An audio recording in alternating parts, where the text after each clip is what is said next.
Shaman Vanquishes the Evil God's Curse. Summary. In a remote mountain village, Nathan, an aging exorcist, and his apprentice, Aaron, face a chilling mystery. A string of unexplained deaths has claimed the lives of children, leaving the villagers paralyzed with fear. Desperate for answers, two women seek Nathan's help, leading him to an ancient shrine known as the Blood Curse Shrine, a place steeped in legend and malevolence. The shrine, once protected by a benevolent guardian spirit, was desecrated generations ago by greed-driven villagers.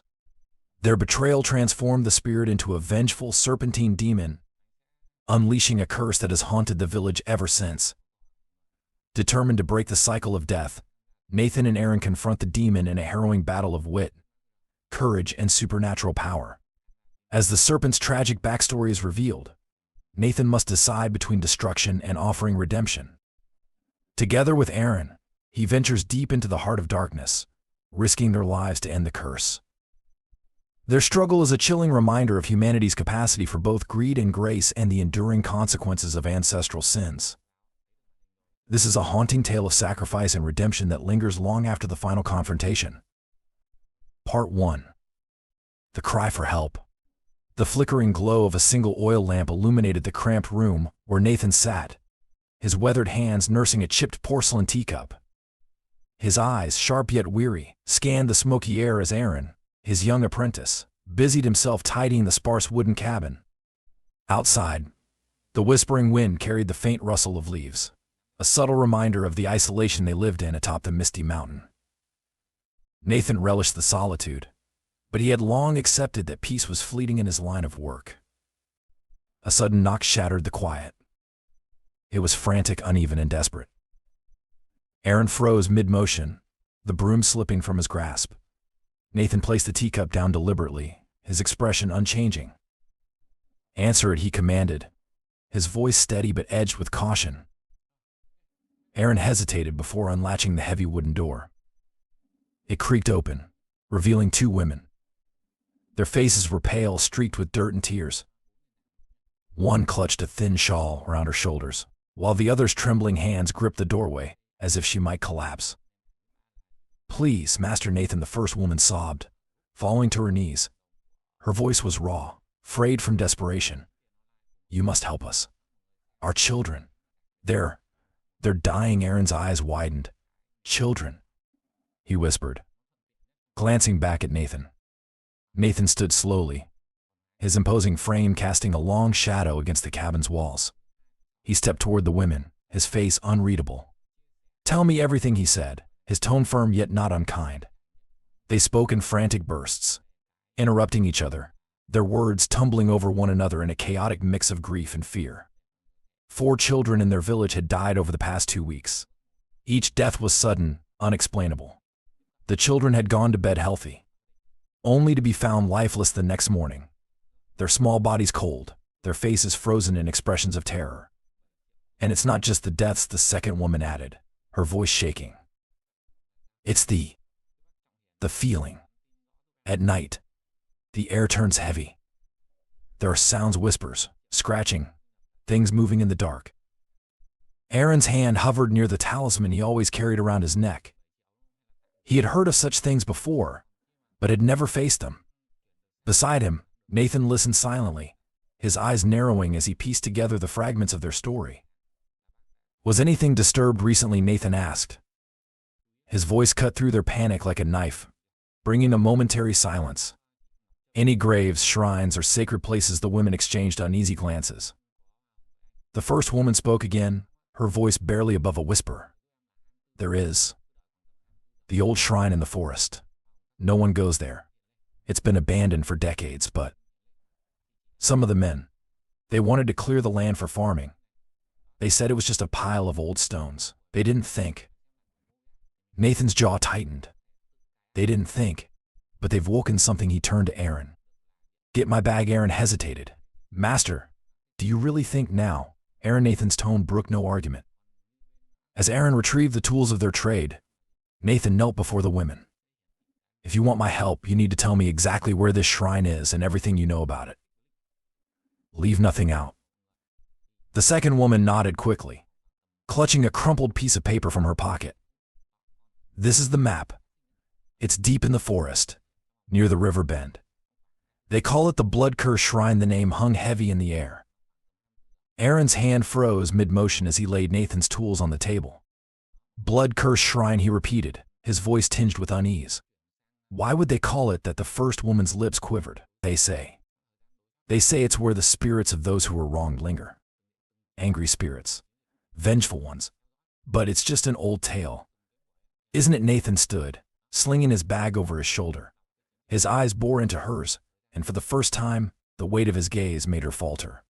Tales like that don't come from nowhere. He turned to Aaron. We leave at dawn. Prepare yourself. That night, the cabin was unnervingly quiet. Aaron sat by the fire, staring into the flickering flames.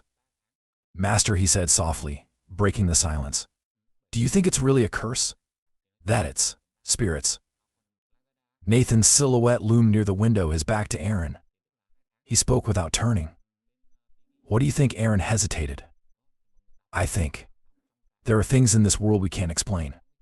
But this feels different, more dangerous. Nathan finally turned, his face partially obscured by shadow. Dangerous or not, it doesn't matter. If we don't act, more children will die. Are you ready to face that? Aaron swallowed hard, nodding. Yes, Master. Good, Nathan said, his voice low. Because once we step into that forest, there's no turning back. Aaron's heart pounded as he stared into the fire. He tried to ignore the gnawing sense of dread creeping over him, but it clung to him like the cold mountain air. Somewhere in the distance, a faint sound drifted through the wind. A whisper.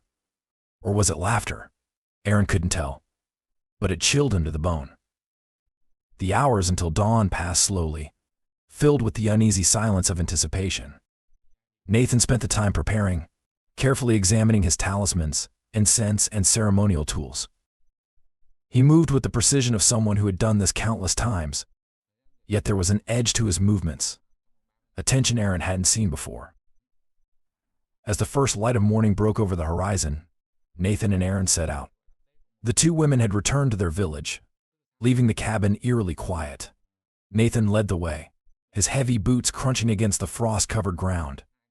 Aaron followed closely, his grip tight on the strap of his satchel. The forest loomed ahead like a shadowed cathedral, its towering trees forming a canopy that blocked out the rising sun.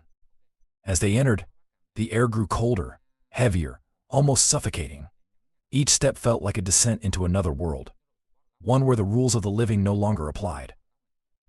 Nathan paused, his eyes scanning the path ahead. Do you feel that? He asked quietly. Aaron nodded, his breath visible in the frigid air. It's oppressive, like we're being watched. Nathan didn't respond. He simply continued forward, his hand brushing against the talismans hanging from his belt. The forest grew darker with each step, the faint sounds of wildlife fading into an unnatural silence. Even the wind seemed to hold its breath. They reached the river bend as the women's map had instructed. The shrine lay ahead, partially obscured by overgrown vines and moss. It was a crumbling structure of stone, its edges worn smooth by time. But there was something wrong about it, something Aaron couldn't quite place. It seemed to pulse faintly, as if alive. Nathan approached cautiously, his hand outstretched. He murmured an incantation under his breath, the words foreign and guttural. The air around them shifted, growing colder still. Aaron shivered, clutching his satchel tighter. Stay close, Nathan warned. And don't touch anything. Aaron nodded, his eyes wide as he followed Nathan to the base of the shrine. The oppressive feeling grew stronger, pressing down on them like an invisible weight.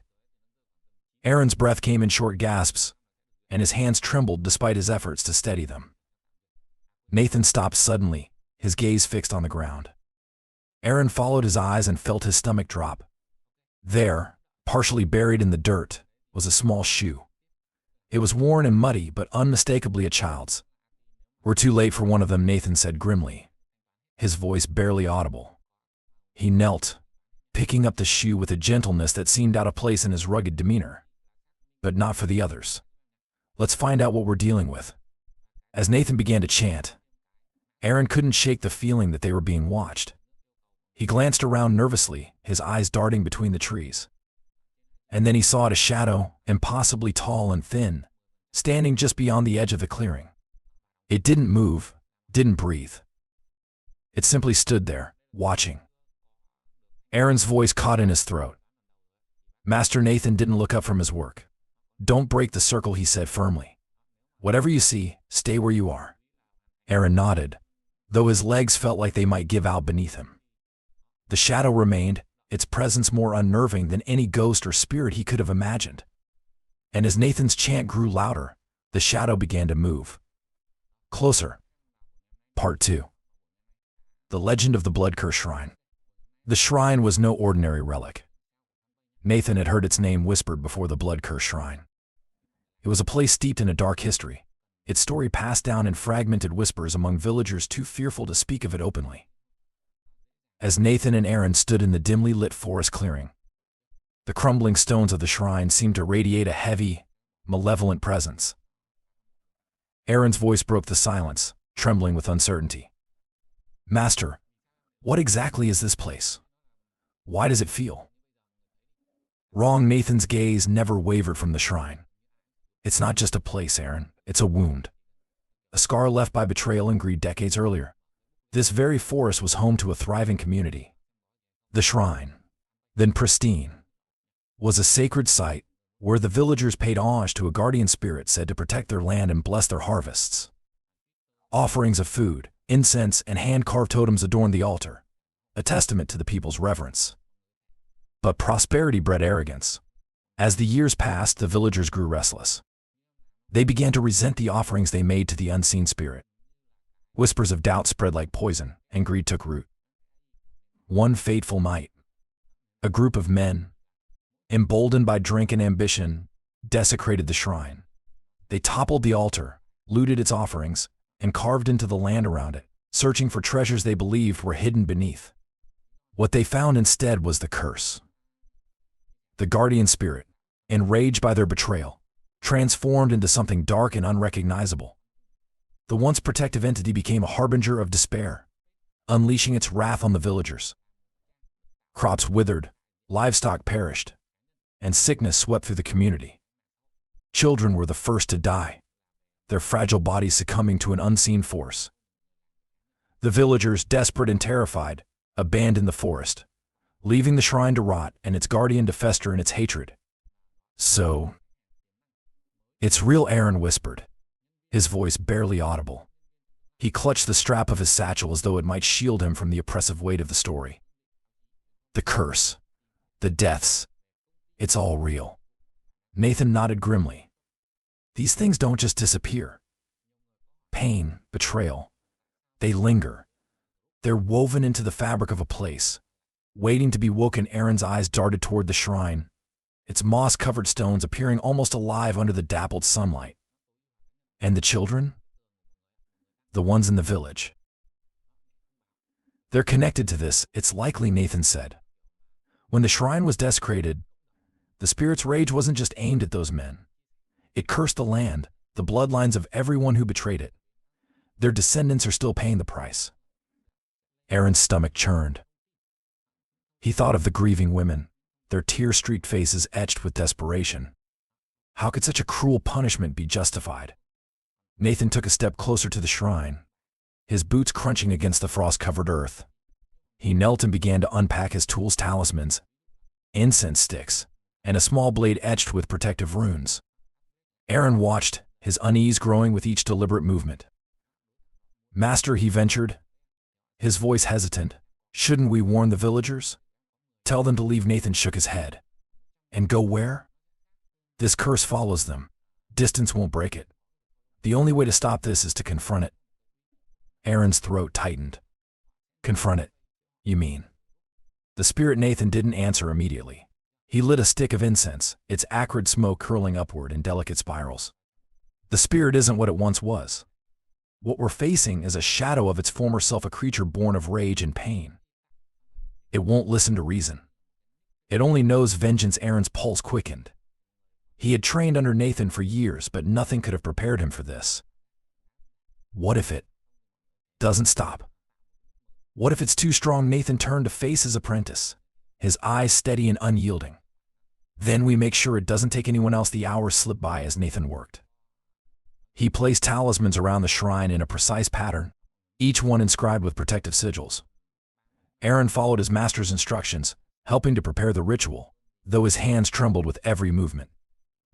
As twilight descended, the forest grew eerily quiet. The usual hum of insects and rustle of leaves vanished, replaced by a suffocating stillness. Aaron's breath came in shallow gasps, the air around him thick and cold. Nathan straightened, his preparations complete. "It's time," he said. He motioned for Aaron to stand beside him. "Stay within the circle, no matter what happens." "Do you understand?" Aaron nodded, though his legs felt like they might buckle beneath him. "Yes, Master." Nathan began to chant, his voice low and resonant. The words were ancient, their meaning lost to time, but their power was unmistakable.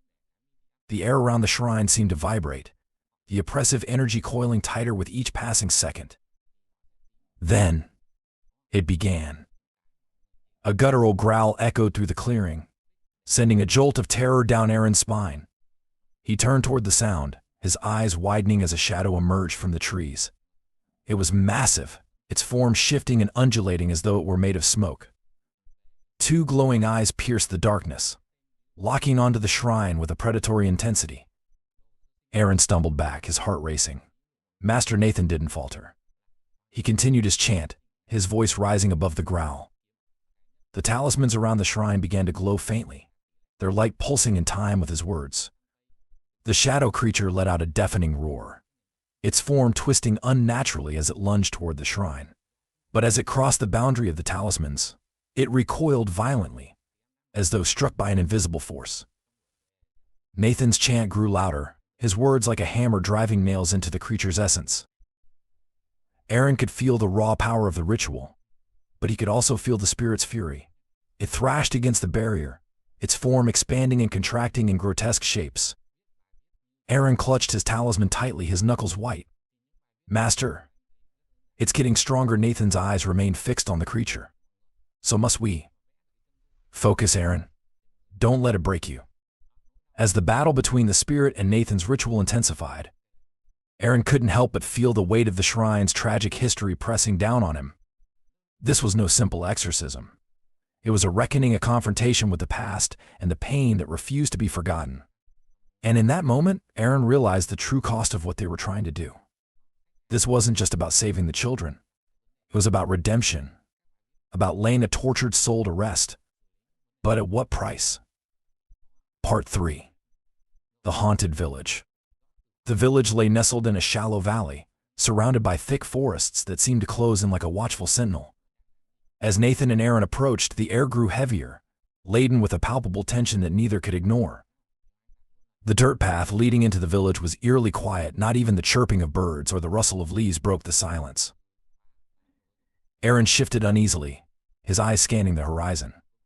"It feels like the entire village is holding its breath," he murmured. Nathan said nothing but tightened his grip on the strap of his satchel. His sharp eyes took in every detail: the shuttered windows, the smoke rising from chimneys, and the faint figures darting behind curtains. Fear hung thick in the air, as tangible as the cold wind that tugged at their cloaks. As they stepped into the village square, a few villagers emerged hesitantly. Their faces were drawn and pale, etched with sleepless nights and unspoken dread. One man, his shoulders hunched and his eyes darting nervously, approached the pair. "You're the exorcist?" he asked, his voice barely above a whisper. Nathan inclined his head. "I am. This is my apprentice, Aaron. We're here to help." The man's gaze shifted to Aaron, then back to Nathan. "It's worse than we thought. People are saying it's not just the children anymore. The thing in the forest, it's growing bolder." "Tell me everything," Nathan commanded, his voice steady but firm. The man glanced around as though fearing eavesdroppers. "Not here. Come to the elder's house. It's safer." The elder's house was a modest structure, its walls lined with faded tapestries and shelves crammed with relics. The room was dimly lit by a single oil lamp, casting long shadows that danced with every flicker of the flame. The elder, a frail woman with sharp eyes that belied her years, sat at the head of a low wooden table. She gestured for Nathan and Aaron to sit. "I was told you'd come," she said, her voice steady but tinged with exhaustion. "We've been waiting for someone brave enough to face it." Nathan leaned forward. "Tell me what you know about the shrine and the deaths." The elder's lips tightened. The shrine, she paused, her gaze distant. It was once sacred, a place of protection. But that was generations ago. When it was desecrated, something dark was born there. A guardian spirit turned vengeful. It's no longer a protector. It's a predator. Aaron's brow furrowed. "And the children? Why are they being targeted?" The elder's expression darkened. "The spirit's wrath isn't random. It's a curse, one that punishes the descendants of those who betrayed it. It takes the youngest first, as if to make us suffer more." Nathan's voice cut through the heavy silence. "And the serpent?" "The villagers speak of a demon." The elder nodded gravely. "It's the form the spirit has taken. A great serpent, its body like smoke but its eyes burning with hatred. It moves through the forest unseen until it strikes. We've seen it at the edge of the village, watching, waiting." Aaron shivered despite himself. "Has anyone survived an encounter with it?" The elder's lips pressed into a thin line. "No, those who see it. They don't live to tell the tale." As night fell, Nathan and Aaron prepared to survey the village.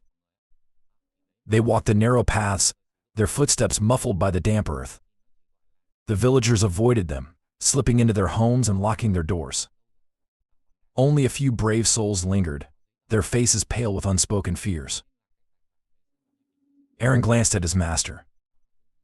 "Do you think it'll come tonight?" Nathan's eyes scanned the darkened tree line. "It's already here. It's been here for a long time. We're just giving it a reason to show itself."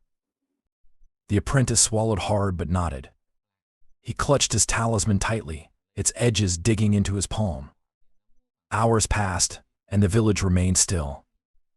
The only sounds were the distant rustle of leaves and the occasional creak of wood. But as the moon reached its zenith, a sudden chill swept through the air. It wasn't natural, it felt alive, creeping along their skin and seeping into their bones. Master Aaron whispered, his breath visible in the icy air. "Something's wrong." Nathan nodded. "Stay close." A low hiss echoed from the forest, soft at first but growing louder. It was an unnatural sound, like steam escaping from a boiling kettle, but it carried a malevolent undertone that made Aaron's hair stand on end. He turned toward the tree line, his eyes straining to pierce the darkness. Then he saw them, two glowing orbs, burning like embers in the night. They were eyes, massive and unblinking, fixed on the village. "It's here," Aaron breathed, his voice barely audible. Nathan stepped forward, his hand moving to the talismans at his belt. "Remember what I told you. Stay inside the circle." Aaron nodded, his legs trembling as he followed his master. Together, they moved toward the edge of the village, the oppressive weight of the serpent's gaze bearing down on them. The serpent emerged from the forest like a shadow given form. Its body coiled and twisted, its edges blurring into the night, as though it were part of the darkness itself. Its head, massive and serpentine, loomed above them, its glowing eyes narrowing as it focused on Nathan. Nathan raised a hand, his voice firm and commanding as he began to chant. The words were ancient, their power resonating in the still air.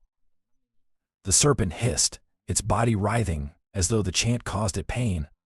Aaron watched in awe and terror, as the talismans Nathan had placed around the village began to glow faintly, their light forming an invisible barrier. The serpent struck at the barrier, its massive jaws snapping shut inches from Nathan's face. But the barrier held, forcing the creature back. "It's testing us," Nathan said, his voice calm despite the danger. "It wants to see if we'll falter." Aaron tightened his grip on his talisman. "What if we do?" Nathan glanced at him, his eyes steady. "We won't." The standoff continued for what felt like an eternity. The serpent circled the barrier, its movements slow and deliberate. Its hissing grew louder, reverberating through the village like a sinister melody. The villagers, huddled in their homes, prayed silently, their whispers carried away by the wind. Then, without warning, the serpent lunged again. This time its strike was more forceful, the impact causing the ground to tremble. Nathan's chant faltered for a brief moment, and Aaron felt the barrier weaken. "Master," he cried. Nathan steadied himself, his voice rising above the serpent's roar. The barrier brightened, pushing the creature back once more, but Aaron could see the strain in his master's eyes, the sweat beading on his forehead. "We can't hold it off forever," Nathan admitted. "We need to find its source." "The shrine is the key," Aaron's heart pounded. "You mean we have to go back into the forest?" "With that thing out there," Nathan nodded, his expression grim. "If we don't, the village is doomed." Aaron swallowed hard, his fear threatening to consume him. But as he looked at the villagers, their faces pale with terror, he knew they had no choice.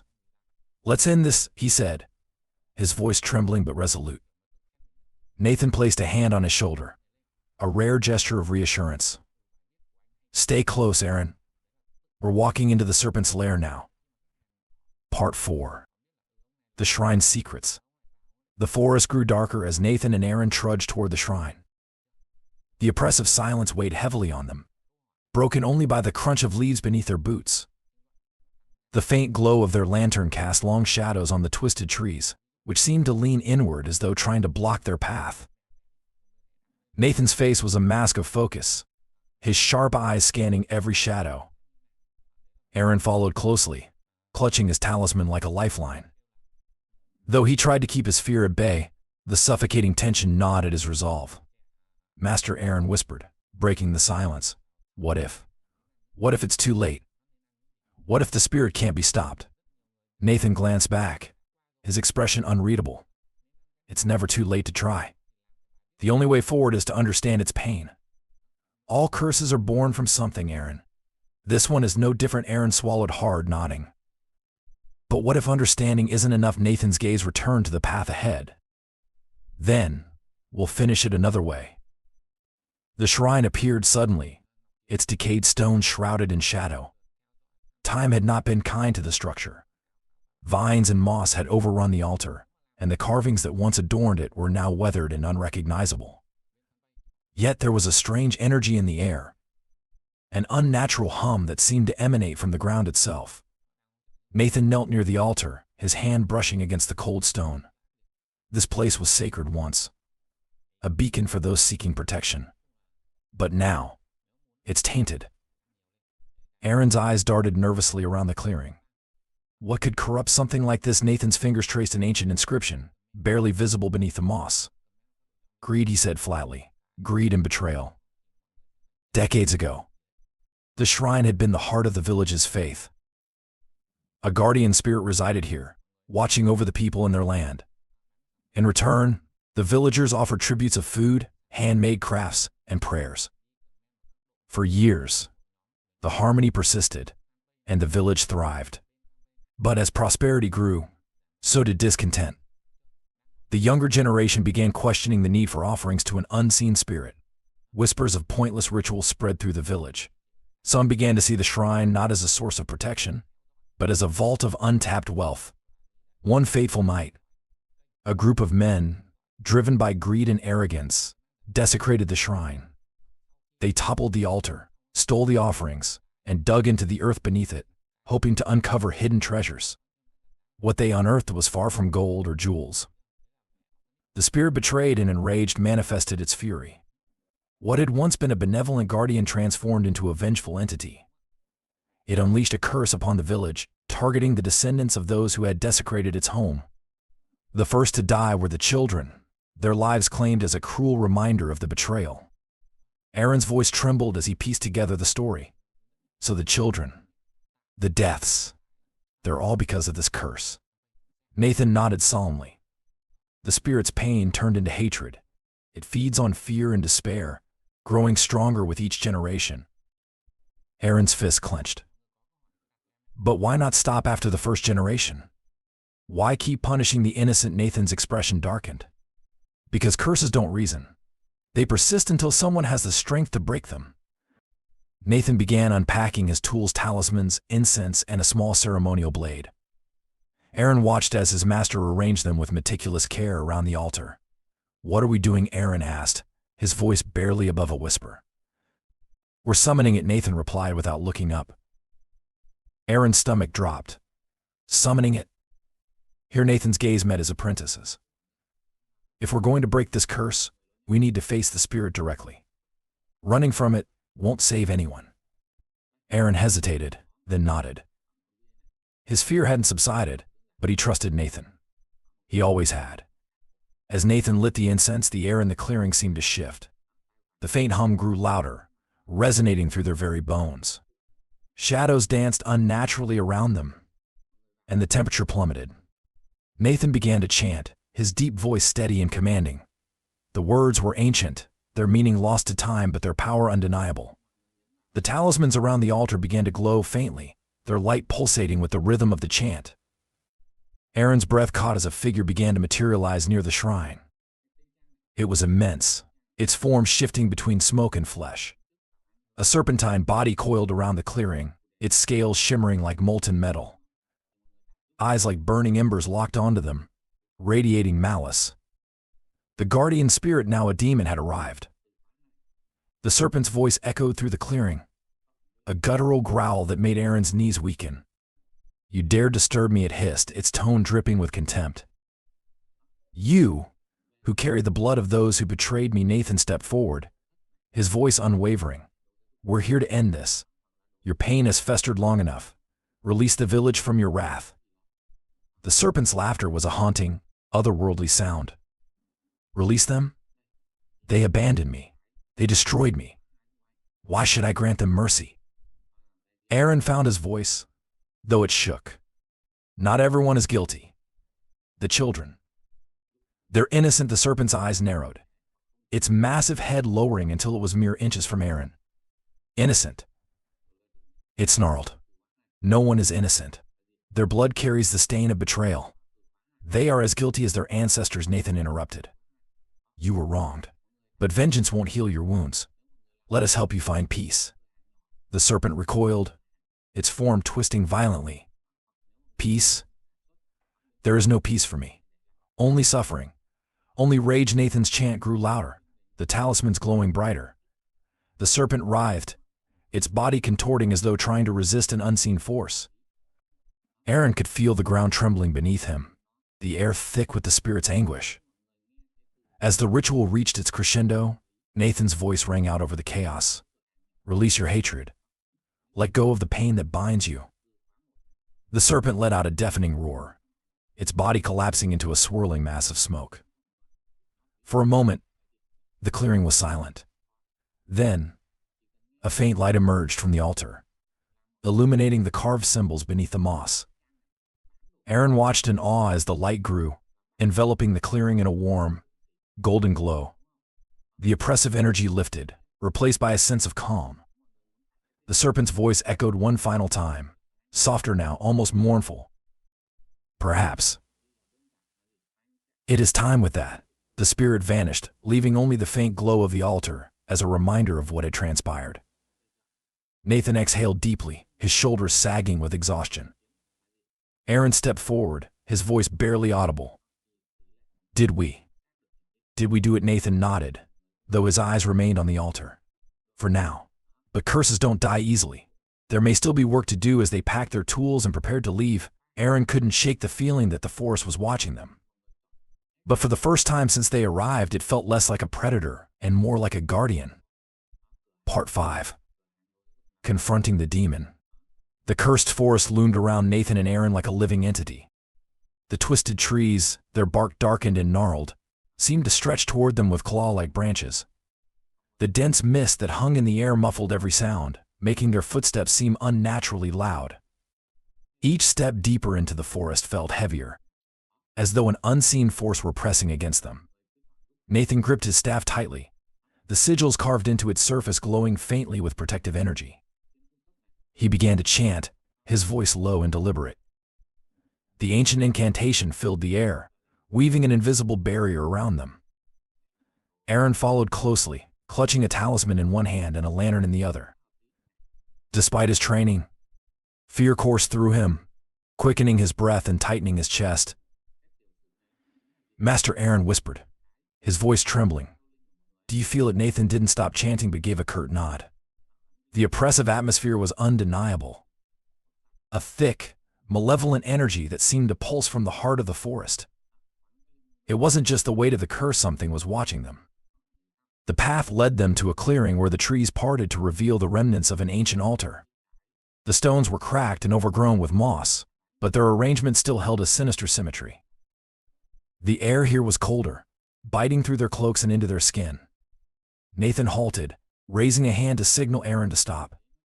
He reached into his satchel and pulled out a bundle of talismans, placing them methodically around the perimeter of the clearing. Each talisman began to glow faintly as he chanted, the symbols etched onto them resonating with his words. "This is the heart of it," Nathan said, his voice steady despite the tension in the air. "The demon's presence is strongest here. Stay inside the circle. No matter what happens, do not step out." Aaron nodded, swallowing hard. He felt the weight of the moment, the gravity of what they were about to face. The silence was suffocating, broken only by the faint rustling of leaves in the unnatural wind. Nathan's chant grew louder, his voice carrying an authority that seemed to shake the very ground. The air around them vibrated, the energy building with each word. Then, it happened. A low hiss echoed through the clearing, sending a shiver down Aaron's spine. The sound grew louder, sharper, until it became a deafening roar. From the shadows emerged a massive serpent. Its body was both solid and ethereal, its scales shimmering like liquid darkness. Eyes like molten fire locked onto Nathan, radiating an ancient and unrelenting hatred. The serpent coiled around the clearing, its movements impossibly fluid, as though it were part of the mist itself. "You dare summon me?" the serpent hissed, its voice reverberating through the clearing. "You, who carry the taint of humanity's betrayal." Nathan stood firm, meeting the demon's fiery gaze. "We've come to end this. Your rage has consumed you, but it's time to let go. Release this village from your curse." The serpent's laughter was a chilling sound, a mixture of mockery and malice. "Release them? They deserve my wrath. They abandoned me, destroyed me. Why should I forgive when they have never atoned?" Aaron, trembling but resolute, stepped closer to Nathan. "The villagers now aren't the ones who wronged you. The children, they're innocent. Your vengeance is misplaced." The serpent's massive head lowered, its glowing eyes narrowing as it scrutinized Aaron. "Innocent," it spat, the word dripping with venom. "Their blood carries the stain of their ancestors' betrayal. Innocence is a lie." Nathan's voice cut through the tension. "You were a guardian once. You protected this land and its people. What would your former self think of the destruction you've wrought?" The serpent recoiled slightly, its form writhing as though Nathan's words had struck a nerve. For a moment, its fiery eyes dimmed, and a flicker of something almost human passed over its monstrous visage. But the rage quickly returned, its form growing larger and more imposing. "I am no longer what I was," the serpent growled. "They made me this. They will suffer for it." Nathan resumed his chant, his voice rising above the serpent's fury. The talismans around the clearing began to glow brighter, their light pushing back against the encroaching darkness. The serpent thrashed, its body twisting and snapping as though trying to break free from an invisible chain. Aaron clutched his talisman tightly, adding his voice to Nathan's chant. His words were shaky at first, but as he focused, they grew stronger. Together, their combined energy seemed to weaken the serpent, its form flickering like a dying flame. The ground trembled as the serpent let out an ear-splitting roar. "You think your chants can undo centuries of pain?" it bellowed. "You cannot erase what has been done." Nathan stepped forward, his eyes blazing with determination. "No, but we can help you move on. Holding on to this rage will only destroy you further." The serpent lunged, its massive jaws snapping inches from Nathan. The protective barrier held, but the force of the attack sent a shock wave through the clearing. Aaron staggered but remained within the circle, his heart pounding as he continued chanting. The serpent's movements grew erratic, its form distorting as though it were caught between two worlds. Nathan raised his staff, the sigils glowing with a blinding light. "You were betrayed," he said, his voice cutting through the chaos. "But vengeance will not heal your wounds. Let us free you from this torment." The serpent hesitated, its fiery eyes flickering. The wind around them stilled, and for a moment, the oppressive energy lifted. Aaron dared to hope that the spirit might relent. But the demon roared again, its form solidifying as it prepared for another strike. Nathan's chant reached its peak, the talismans flaring with an intense light. The serpent's body began to disintegrate, its scales turning to ash as the light consumed it. "No," it screamed, its voice filled with a mix of rage and sorrow. "I will not be forgotten," as the serpent dissolved. The clearing was bathed in a warm, golden glow.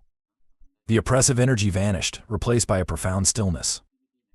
The talismans dimmed, their job complete. Nathan lowered his staff, his shoulders sagging with exhaustion. Aaron stepped forward cautiously, his voice barely above a whisper. "Is it over?" Nathan nodded, though his expression was somber. "For now. But the scars of this curse will linger. The village will need to heal, just as the land will." Aaron glanced around the clearing, his grip on his talisman loosening. Despite the victory, a sense of unease remained. The serpent's final words echoed in his mind, "I will not be forgotten," as they turned to leave. The forest seemed less foreboding, the air lighter. But Aaron couldn't shake the feeling that their battle was only the beginning of something far greater. Part 6. The Demon's Tragic Tale. As the golden glow of the altar dimmed, Nathan and Aaron remained rooted in place.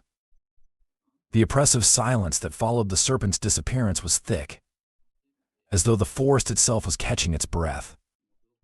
But the air shifted again, not with malice, but with a deep sorrow that clung to every branch and leaf. A soft, mournful voice echoed from the clearing, fragile and distant. "You think you understand my pain?" Aaron shuddered, instinctively clutching his talisman. Nathan raised a hand, signaling for calm. From the dissipating mist, the remnants of the serpent's form began to reassemble. But this time, it was different. Its massive, terrifying presence shrank into a humanoid figure, ethereal and fragile. The creature's glowing eyes now carried a flicker of despair rather than rage. "You seek to banish me," it said, its voice trembling. "But do you even know who I am? What I was?" Nathan stepped forward, his voice calm but firm. "Then tell us. Let us understand."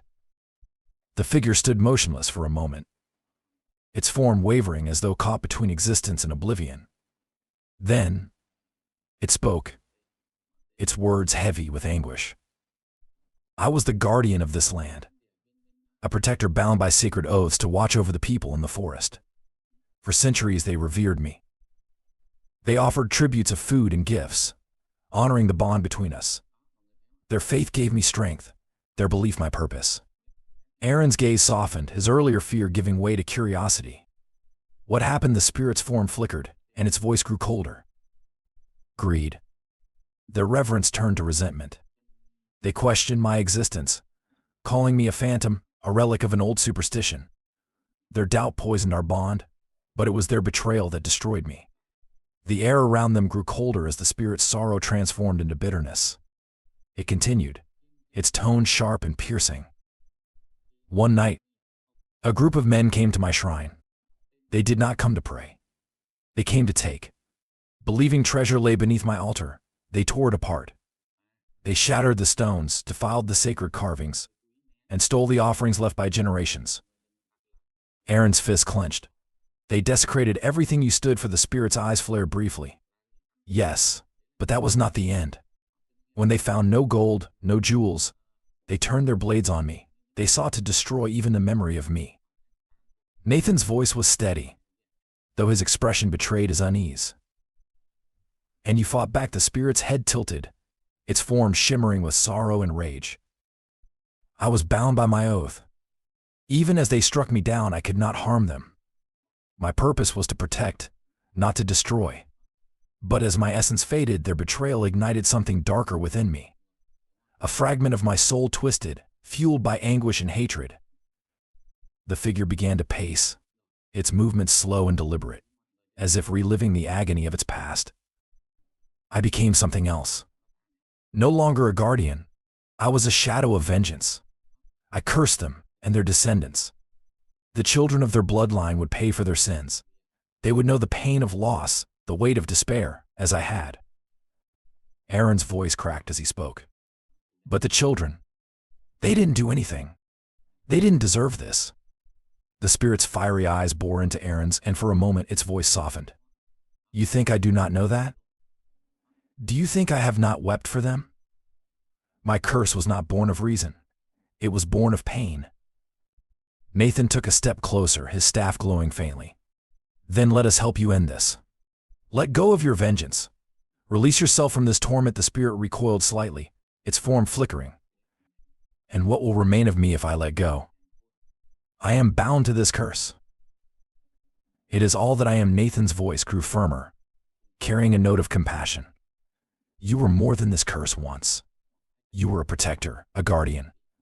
That part of you still exists. Let us help you find it again. The spirit hesitated, its form wavering as though caught in an internal struggle. Its voice, when it came, was quieter, almost a whisper. Do you truly believe that part of me remains? Aaron stepped forward, his talisman held tightly in his hand. I do. I've seen it tonight. You stopped attacking us long enough to speak. There's still something good in you. For a long moment, the spirit said nothing. Then, it raised its head, its eyes dimming slightly. If I let go, will they forgive me? Will I find peace? Nathan's expression softened. Forgiveness begins with you. If you want peace, you must let go of the pain that binds you here. The spirit's form began to dissolve, its edges softening like mist in the morning sun. Its voice was faint now, fragile but no longer angry. I remember the sound of laughter, the joy of the villagers. It was beautiful. Aaron watched in awe as the spirit's form faded further, leaving only a faint glow around the altar. The oppressive energy that had choked the forest was gone, replaced by a serene stillness. Nathan lowered his staff, his shoulders sagging with exhaustion. Aaron stepped closer to the altar, his voice barely above a whisper. Did we? Did we free it? Nathan nodded, though his expression was somber. We gave it the chance to move on. Whether it finds peace is up to it now. As they turned to leave, the forest felt lighter, as though it too had been freed from the weight of the curse. But Aaron couldn't shake the memory of the spirit's final words. He hoped, for its sake, that peace was waiting on the other side. Part 7.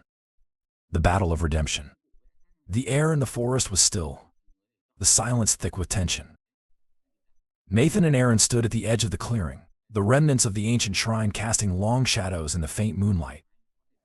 The oppressive energy they had felt earlier returned, heavier and more suffocating than before. It was clear the battle was far from over. Nathan gripped his staff, its runes glowing faintly, and turned to Aaron. Are you ready? He asked, his voice calm but firm. Aaron nodded, though his hand trembled slightly as he tightened his grip on the sacred dagger. Yes, Master. Nathan's gaze lingered on his apprentice for a moment, searching for hesitation. Finding none, he nodded. Stay close to me. Whatever happens, don't break the circle with that. Nathan began to chant, his deep voice resonating through the clearing. The talismans they had placed earlier began to glow, their light cutting through the darkness. The energy in the air shifted, growing colder and sharper. Then, a low, guttural hiss echoed from the shadows. The serpent emerged slowly, its massive form winding through the trees like living smoke. Its glowing, vengeful eyes locked onto Nathan and Aaron, and its voice reverberated through the clearing, dripping with malice.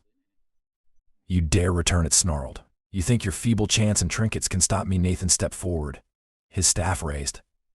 This ends tonight. Your pain has consumed you for too long. It's time to let go. The serpent's laughter was a chilling sound, a mixture of mockery and rage. Let go, it hissed. You cannot comprehend the depth of my pain. I am vengeance incarnate. I will not be undone by mortals. Without warning, the serpent lunged, its massive jaws snapping at Nathan. He raised his staff just in time, the glowing runes creating a barrier that repelled the attack. The impact sent a shockwave through the clearing, shaking the ground beneath them. Aaron stumbled but quickly regained his footing, clutching the dagger tightly. He began chanting alongside Nathan, his voice shaky at first but growing stronger with each word.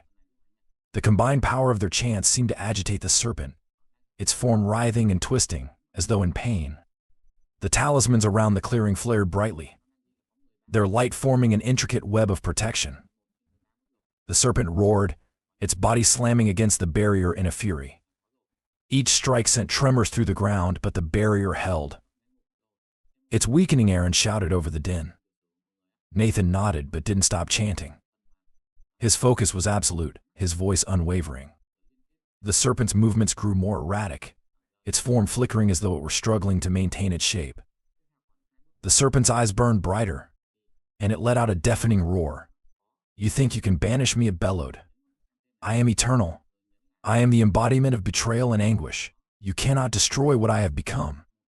Nathan's voice rose, his chant taking on a commanding tone. The runes on his staff glowed brighter, pulsing with energy. "You were not always this," he said, his voice cutting through the chaos. "You were a guardian, a protector. That part of you still exists. Let us help you find it again." For a moment, the serpent hesitated, its form wavering. But the rage quickly returned, and it struck again, its jaws crashing against the barrier with renewed ferocity. Cracks began to form in the glowing web of light.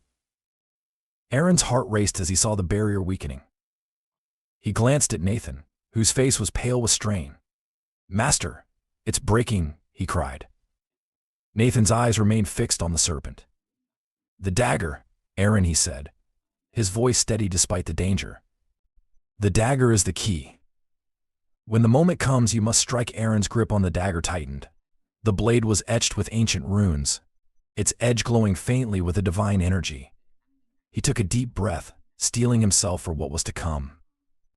The serpent reared back, preparing for another attack. Its massive form towered over them, its fiery eyes blazing with hatred. "You cannot win," it hissed. "Your efforts are futile." Nathan's chant grew louder, the runes on his staff flaring with a brilliant light. The serpent lunged, and this time, the barrier shattered. The force of the explosion knocked Aaron to the ground, the dagger slipping from his grasp. Nathan stood firm, raising his staff as the serpent bore down on him. "Aaron," he shouted. Now Aaron scrambled to his feet, his hand reaching for the fallen dagger. As his fingers closed around the hilt, a surge of energy coursed through him. He turned to face the serpent, his fear replaced by a determination he hadn't known he possessed. With a shout, Aaron charged forward, the dagger glowing brightly in his hand. The serpent turned its attention to him, its jaws opening wide. At the last moment, Aaron leapt, driving the blade deep into the serpent's chest. The serpent let out a deafening scream, its body convulsing violently. Light erupted from the dagger, spreading through the creature like cracks in a fragile shell. The serpent's form began to dissolve, its dark energy dissipating into the night. Aaron collapsed to the ground, gasping for breath. Nathan rushed to his side, his expression a mixture of relief and pride. "You did it," he said, placing a hand on Aaron's shoulder. "You ended it." The clearing was silent once more. The oppressive energy lifted. The talismans around them flickered and went dark, their purpose fulfilled. The shrine, though still broken, seemed to radiate a quiet peace. Nathan helped Aaron to his feet, and together, they looked around the clearing. "Is it over?" Aaron asked, his voice barely above a whisper. Nathan nodded. "For now. The curse is broken, but the land will need time to heal, as will the people." Aaron glanced at the sacred dagger, its glow now dim. He couldn't shake the feeling that the serpent's final scream had carried more than pain, it had carried a sense of release. As they left the clearing, the forest felt different. The air was lighter, the oppressive weight gone. But both Nathan and Aaron knew that their journey was far from over. There were always more battles to fight, more curses to break, and more souls to save. Part 8. The curse lifted. The serpent's final scream echoed through the forest, reverberating like the toll of a mournful bell. Its massive body, once a dark and overpowering force, began to disintegrate into ash. The fragments of its form floated upward, dissolving into the night sky, as if reclaimed by the very air it had once polluted. The oppressive energy that had gripped the clearing lifted, leaving behind a strange, almost surreal stillness. Nathan stood still, his staff lowered but still glowing faintly, as though it too were acknowledging the battle's end. His eyes followed the serpent's fading essence, and for a moment he allowed himself to exhale deeply, releasing the tension that had knotted his shoulders throughout the ordeal. Aaron remained on his knees, gasping for breath. The sacred dagger lay in the dirt beside him, its once brilliant glow now reduced to a faint shimmer. He watched the ash dissipate, his body trembling from both exhaustion and disbelief. Is it really over?" he asked, his voice barely audible. Nathan's gaze remained fixed on the altar, now bathed in the soft light of the moon. "The serpent is gone. The curse. It's broken." The shrine, once a place of dread and malice, now seemed to radiate a quiet peace. The air felt lighter, the suffocating weight of the curse replaced by a gentle calm. The stones of the altar, though cracked and weathered, appeared almost luminous under the moonlight. It was as if the shrine itself had been freed, its purpose restored after generations of torment. Nathan knelt near the altar, placing a hand on the cold stone. He murmured a soft prayer, one of gratitude and respect. Aaron watched, his chest still heaving, and found himself doing the same. Though he had not known the shrine in its days of glory, he could feel the echoes of its sanctity returning. "They'll feel it back in the village," Nathan said, his voice calm but firm. "The curse's grip on their lives is gone. But the scars it left will take time to heal." Aaron nodded, rising shakily to his feet. He glanced around the clearing, the talismans that had protected them now lifeless, their glow extinguished. He picked up the dagger, its blade still warm to the touch. The village. Will they know what happened here? Nathan stood, dusting off his robes. They may never fully understand, but they'll feel the difference. And perhaps that will be enough. The walk back to the village was silent, save for the rustle of leaves underfoot. The forest, which had once seemed to close in around them with an almost sentient malevolence, now felt open and welcoming. The night was still, but no longer ominous. Aaron found himself marveling at how different it felt, as though the very soul of the forest had been cleansed. When they reached the outskirts of the village, they were met with an unexpected sight. The villagers, who had previously hidden behind locked doors and shuttered windows, were gathered in the square. Their faces, once pale and haggard, now showed signs of cautious hope. Whispers spread through the crowd as Nathan and Aaron approached, their weary figures illuminated by the lanterns hung around the square. An elder stepped forward, his voice trembling with emotion. "The air feels different. The heaviness is gone. Did you succeed?" Nathan nodded, his face solemn. "The curse is lifted. The serpent is no more." A collective gasp rippled through the crowd, followed by murmurs of disbelief and gratitude. Some fell to their knees, their hands clasped in prayer, while others reached out to touch Nathan and Aaron, as if needing to confirm that they were real. Aaron, still clutching the dagger, found himself surrounded by children. Their wide eyes, once filled with fear, now brimmed with curiosity. One of them, a boy no older than 7, tugged at Aaron's sleeve. "Is the monster really gone?" he asked, his voice small but insistent. Aaron knelt, meeting the boy's gaze. "It's gone," he said gently. "You're safe now." The boy's face lit up, and he ran back to his mother, who held him close, tears streaming down her face. Aaron stood, his chest tightening as he watched the families reunite. Despite the weight of the battle they had fought, this moment made it feel worthwhile. Nathan addressed the crowd, his voice carrying over the quiet hum of conversation. The curse was born of betrayal and pain. It lingered for generations, feeding on fear and despair. But now, it is gone. Your village can heal, but it will take time. Honor the shrine and the forest. Do not let greed blind you again. The elder bowed deeply. "We will remember. Thank you, both of you." "We owe you our lives." Nathan shook his head. "You owe it to the shrine and to yourselves. Protect this place and it will protect you." As the villagers dispersed, Nathan and Aaron retreated to a quiet corner of the square. Aaron leaned against a wooden post, his exhaustion finally catching up to him. "Master," he said, his voice tinged with uncertainty, "do you think the serpent found peace?" Nathan was silent for a moment, his gaze fixed on the distant forest. "I think it's free. Whether that leads to peace is up to it." But it's no longer bound by anger and pain, Aaron nodded, though he couldn't shake the memory of the serpent's final scream. It had sounded like more than pain, it had carried a note of release, even relief. That night, the village slept peacefully for the first time in years.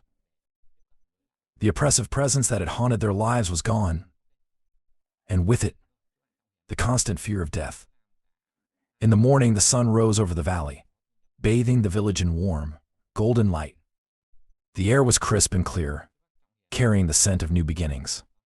Nathan and Aaron prepared to leave, their work in the village done. As they passed through the square, the villagers gathered once more to bid them farewell. Gifts of food, handmade trinkets, and heartfelt thanks were offered, but Nathan declined most of them with a kind smile. "Your gratitude is enough," he said. Aaron, however, accepted a small wooden carving from the boy he had spoken to the night before. It was a crude representation of a serpent, but its expression was serene rather than menacing. He tucked it into his satchel, a quiet reminder of the battle they had fought and the lives they had changed. As they walked toward the horizon, the forest at their backs, Aaron glanced at Nathan. "What's next, Master?" Nathan's lips curved into a faint smile. "There are always more battles to fight, Aaron. But for now, we let this place heal." Aaron nodded, his steps feeling lighter than they had in days. The curse was lifted, and while the scars of the past remained, the future felt brighter than it had in a long time. Part 9. A quiet departure. The first light of dawn filtered through the trees as Nathan and Aaron made their way out of the village. The once ominous forest now seemed tranquil, its oppressive weight replaced with a calm that neither had felt since their arrival.